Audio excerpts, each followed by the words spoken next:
Hello friends, இன்றைக்கி வந்து நம்ம கட் ஒர்க் பார்க்கலாம். கட் ஒர்க் போட போகிறோம் அப்படின்னா இந்த ஊதுபத்தி, அதுக்கப்புறம் வந்து கொசுவத்தி இருக்குது பார்த்தீங்களா, அதெல்லாம் எடுத்துக்கோங்க. கையில் வந்து ஃப்ரேம் கீழே வந்து ஹார்டான ஒரு துணி எடுத்துக்கோங்க. நல்லா சாஃப்டாக பாலிஸ்டர் அந்த மாதிரி எடுத்துடாதீங்க. நல்லா காட்டனாக ஒரு துணி எடுத்து அதில் கீழே வச்சுக்கோங்க. இது கரெக்டாக ஃபேனெல்லாம் ஆஃப் பண்ணிவிட்டு கொஞ்சம் காத்தோட்டமான இடத்துல உட்காருங்க.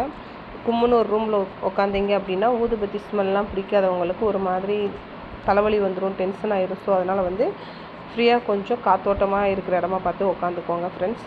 ஸோ இப்போ வந்து கட் ஒர்க் பண்ணுறப்போ வந்து இந்த ஃப்ரேம்லேருந்து இந்த கங்கு வந்து இந்த நெருப்பு வந்து வெளியே எங்கேயும் பற்றக்கூடாது.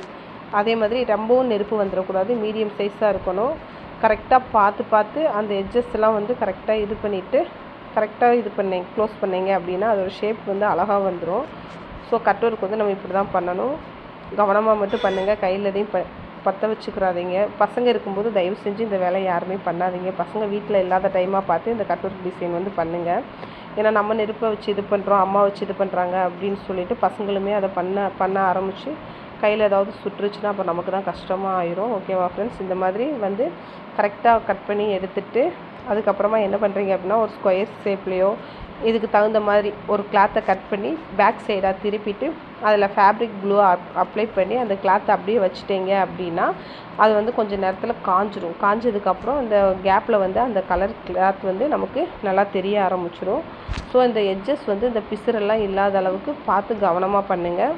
நெருப்பு வந்து வேறு எங்கேயாவது பட்டுச்சுன்னா ஹோல்ஸ் ஆயிரும். நான் லைட்டாக அதை ஊதுறோம் அப்படின்றப்போ கூட அந்த துகள் லைட்டாக போய் விழுந்தால் கூட இதாயிரும். ஸோ நான் உங்களுக்கு வேணால் கொஞ்சமாக ஒரு இடத்துல லைட்டாக போட்டு காட்டுறேன் பாருங்கள். அது அப்படியே ஈஸியாக வந்து இதாயிரும்.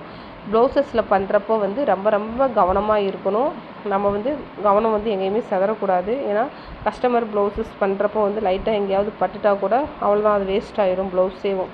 ஸோ கவனமாக பண்ணுங்கள். இந்த மாதிரி லைட்டாக இந்த மாதிரி நெருப்பு இருக்கிறப்போ நம்ம இப்படி தட்டி விட்டு லைட்டாக அந்த நெருப்பு கங்குன்னு சொல்லுவோம்ல, அது விழுந்தாலே இந்த மாதிரி லைட்டாக பட்டால் கூட போதும், அது வந்து நிறையா ஹோல்ஸ் ஆயிரும். ஓகேவா ஃப்ரெண்ட்ஸ்?